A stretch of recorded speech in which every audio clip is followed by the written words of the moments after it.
C'est à cette époque-là que j'ai voulu faire du cinéma, mais pour être lui, d'une certaine façon. Vous n'arrêtez pas de tourner. Vous savez que vous êtes un peu le jeune premier du cinéma français en ce moment. Non, je ne sais pas.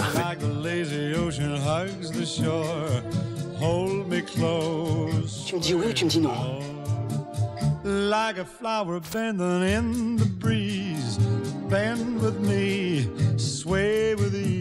Nom de Dieu, de putain de bordel de merde, de saloperie, de connard, d'enculé de ta mère. The prodigal child returns. Quand on a des rôles aussi passionnants, c'est dur à retrouver des choses de ce niveau-là. J'ai pas l'intention de gagner une compétition, vous savez. J'ai pour mission personnelle de surprendre le public et d'essayer de le surprendre à chaque fois. Bonsoir Lambert Wilson. Bonsoir.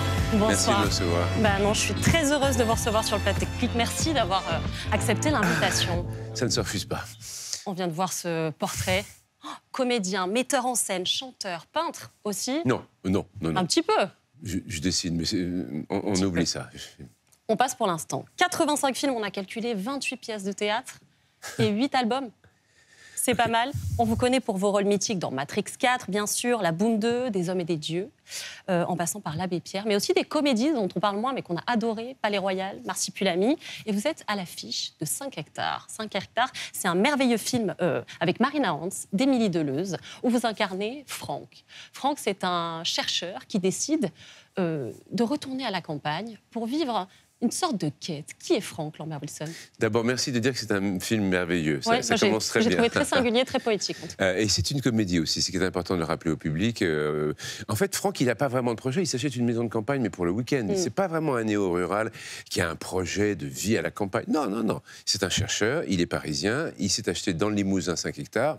Simplement, comme c'est un intellectuel qui a réfléchi sur la loi de voisinage, il sait qu'il y a une loi en France qui protège les agriculteurs. Et si jamais vous ne vous servez pas de votre terre agricole, comme un pré, ce qui est mon cas dans l'histoire, il peut y mettre ses vaches, ce voisin, et au bout d'un certain temps, cette terre lui appartiendra. Ça, c'est sa guerre. Il va déclarer la guerre à son voisin d'emblée. Mais c'est pas parce qu'il veut se faire apprécier de son voisin. Au contraire, il s'en fiche complètement. Et après, il est pris dans une sorte de logique où il veut vivre sa mission de s'occuper de sa terre et être légitime aux yeux de son entourage. Je vous propose qu'on regarde la bande-annonce et on s'en reparle après. D'accord.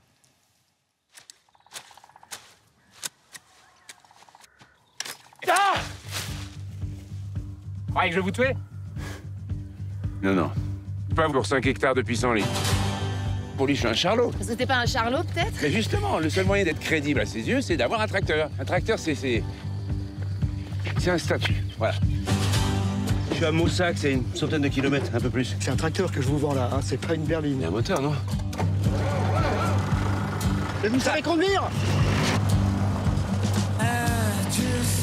Vous vous installez? Oui, enfin, c'est 5 hectares. Bon, 5 hectares, c'est peu, mais c'est déjà trop tard pour faire demi-tour.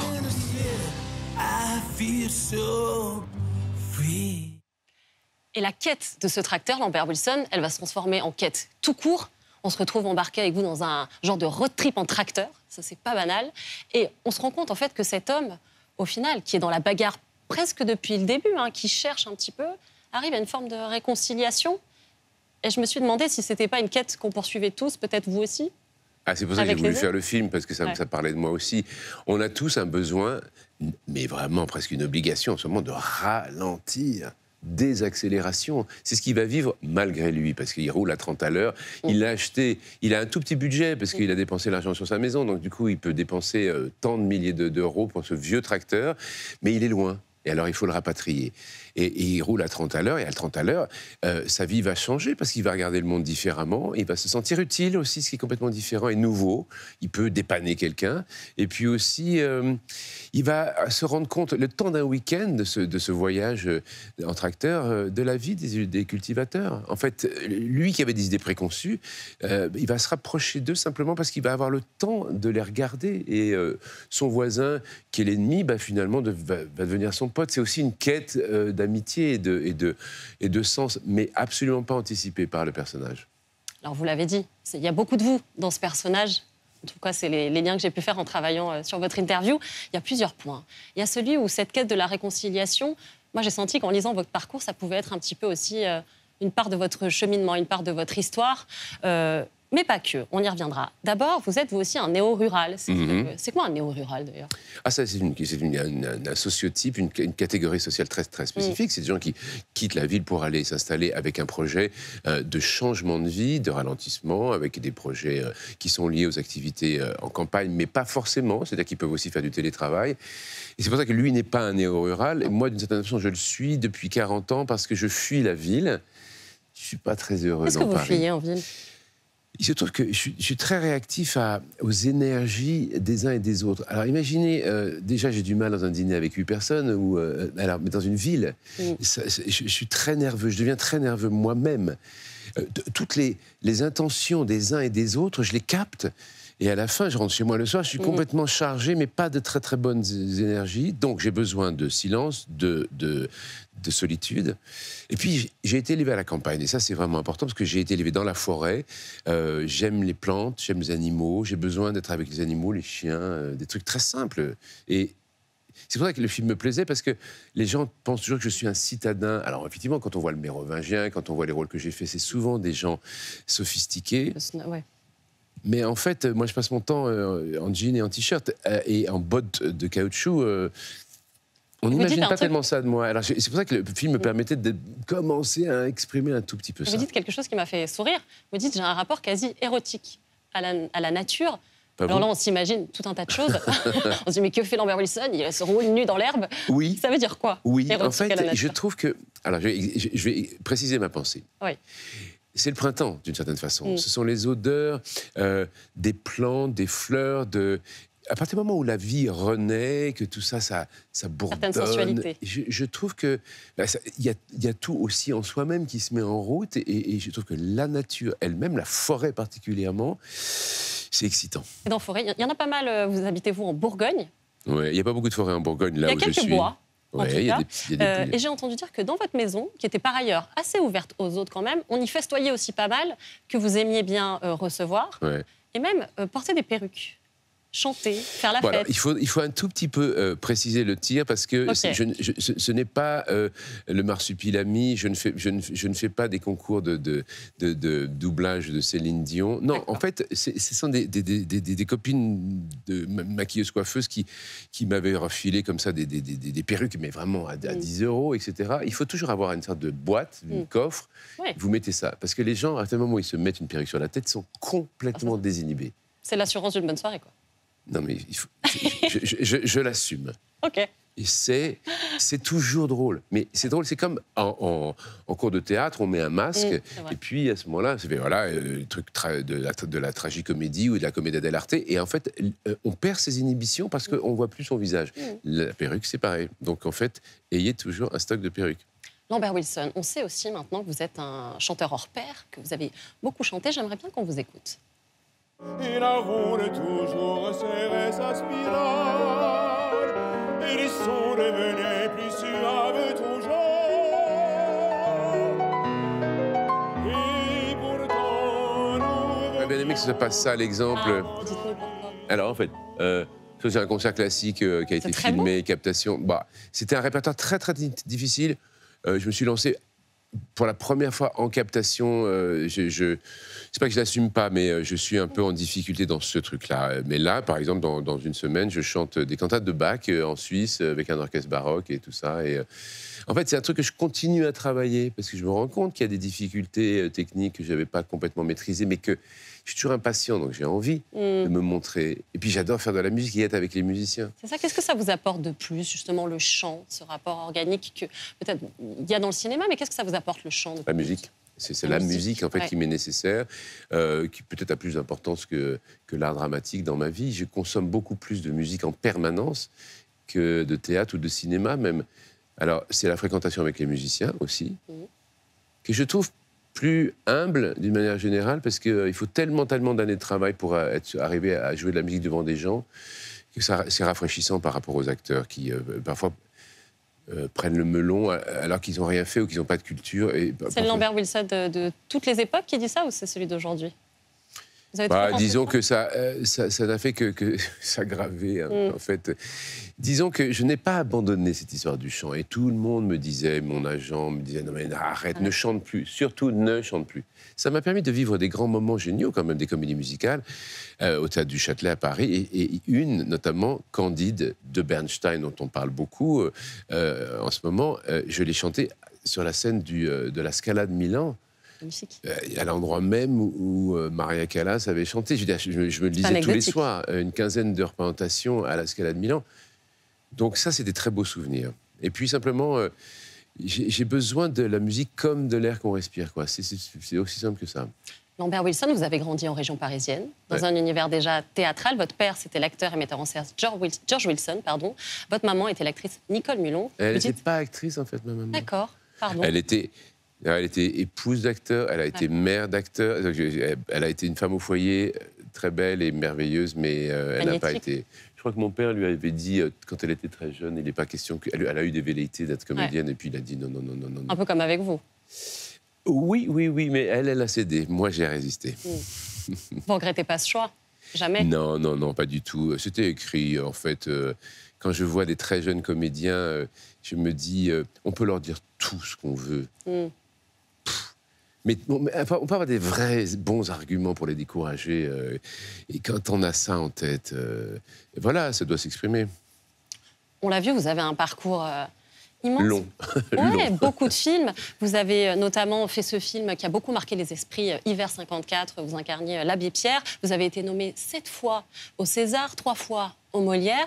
On s'est fait quand même une réflexion. Je n'ai jamais eu aucune vous n'avez jamais récompense. été récompensé. Mais... Est-ce que c'est quelque chose aujourd'hui qui vous manque? Mais non.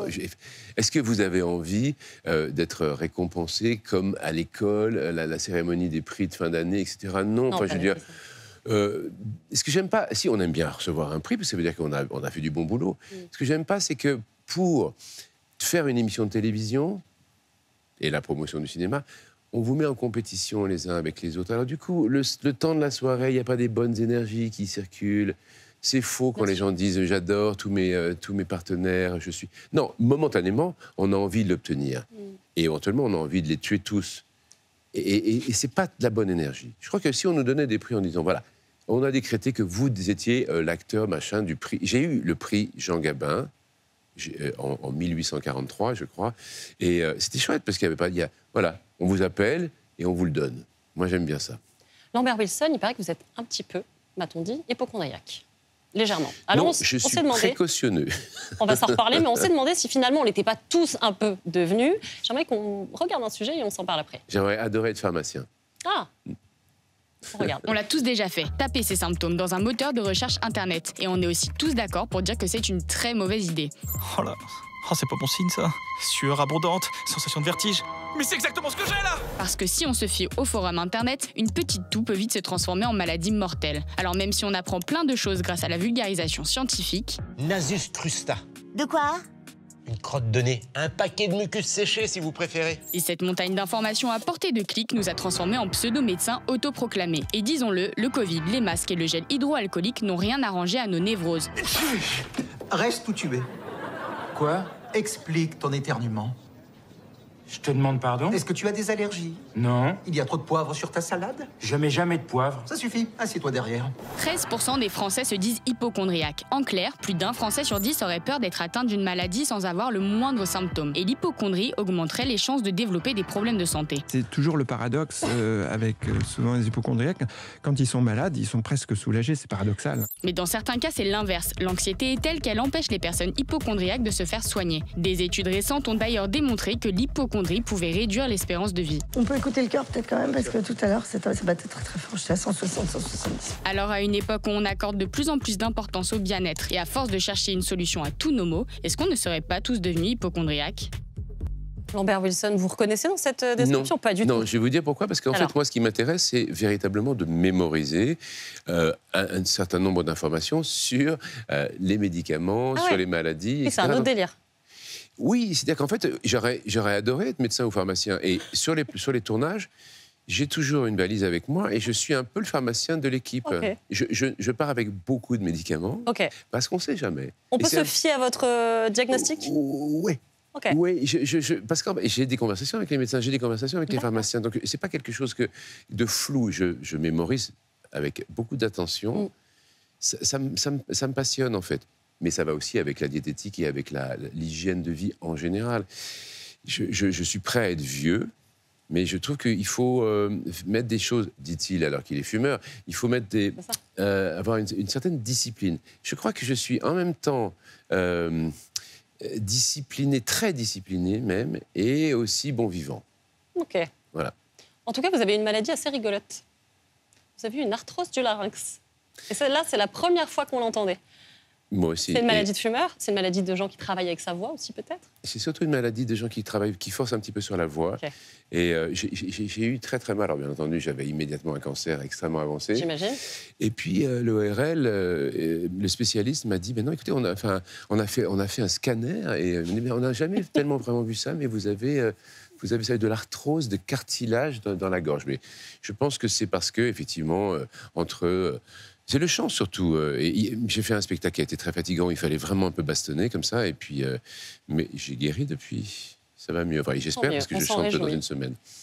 On passe, si vous le voulez bien, à l'interview à la carte Lambert Wilson. Je vous explique le principe. Il est simple. J'ai 7 cartes. La famille, les amis, les amours, les emmerdes, la haine, la mort et le miam-miam. Vous fermez les yeux. Et le miel? Et le miam-miam. Ah. Fermez les yeux, s'il vous plaît. Je vais vous demander de tirer une carte, Lambert Wilson. Vous êtes où? Oh là là, dans quoi vous vous êtes mis? Non, c'est pour moi. Vous avez tiré les emmerdes. Vous pouvez ouvrir les yeux. C'est typique, ça me va bien. Je vais vous poser 5 questions. Vous avez une question joker. Si vous le souhaitez, vous pouvez en passer une. Lambert Wilson, c'est quand la dernière fois que vous avez dit à quelqu'un « ça m'emmerde » ? Ce matin, à la radio, je crois que j'ai dit que je n'avais rien à foutre. J'ai pas dit « ça m'emmerde », mais ça m'emmerde. Je me suis dit aussi aujourd'hui à moi-même.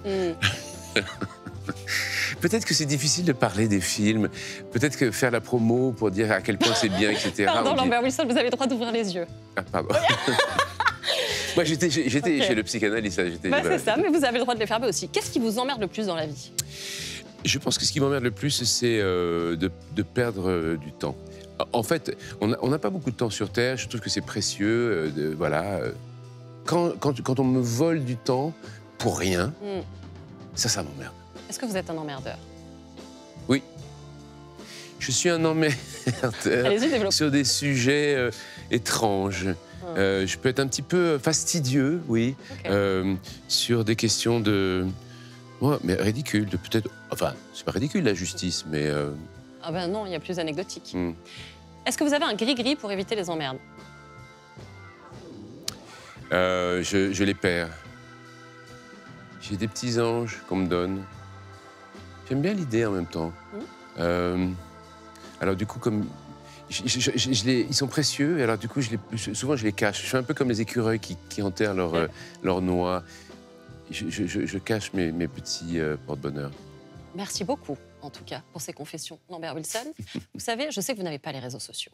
Mais il n'empêche qu'on a fait quelque chose pour vous. Quand on clique sur votre nom sur les réseaux sociaux, ça donne ça. Regardez, c'est cocasse. Je ne veux pas regarder. Trop tard.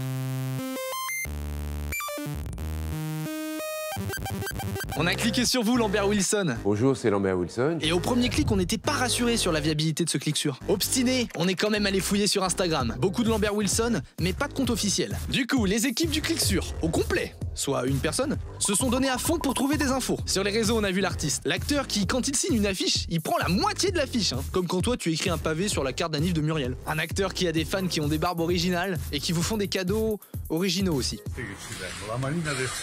Quand on clique sur vous, Lambert, on voit aussi l'homme engagé. Engagé en faveur de l'écologie déjà, avec des poses d'aventurier. Ouais, un engagement un peu extrême par moment. Alors on va jouer à réchauffement de la planète. Et toute forme de vie disparaît des océans. En cliquant aussi sur vous, on a vu vos autres passions, comme la chanson, même si vous avez pas mal de galères pour assurer un concert. Un concert qui a été reporté plusieurs fois. Le concert que je devais donner le 30 novembre au Théâtre de l'Œuvre n'a pas pu avoir lieu. Ce concert a été reporté plein de fois. Autre passion, le jardinage, ce qui nous a permis de voir que vous étiez le JCVD de la plante verte. L'équilibre dans la ville mais un équilibre philosophique, un équilibre mental, en me connectant à la nature, là où je peux le trouver dans la ville. Alors par contre, je savais pas du tout qu'on arrosait les rosiers avec du champagne. Ouais, bah ayant une plante morte dans l'open space, vous venez de me donner l'excuse parfaite pour avoir une bouteille de champagne sur mon bureau. Allez, merci Lambert. Vous voyez, je vous avais dit que c'était bienveillant. Ouais. On va terminer cette émission avec un incontournable, c'est l'interview compte à rebours. Vous êtes prêts? Je suis nul, mais... Non, ça marche très bien. On y va, top chrono. Quel prénom auriez-vous aimé avoir? Donald. Quel est le Ah bruit mince, c'est Donald en ce moment, non. Il faut que je change. Too late. Ouais. Quel est le bruit qui vous agace le plus? Le clic-clic du temps qui passe. Qu'est-ce qui vous séduit immédiatement chez quelqu'un? Sa bonté. Dans la peau de qui aimeriez-vous passer 24 heures? J'aimerais passer 24 heures dans la peau de... J'aimerais être... je sais pas, trop de choses à la fois. Je suis acteur, c'est pour ça que je veux être dans la peau de plein de gens. Je vais dire... Meryl Streep, pourquoi pas? La star dont vous étiez amoureux ado? J'étais amoureux de...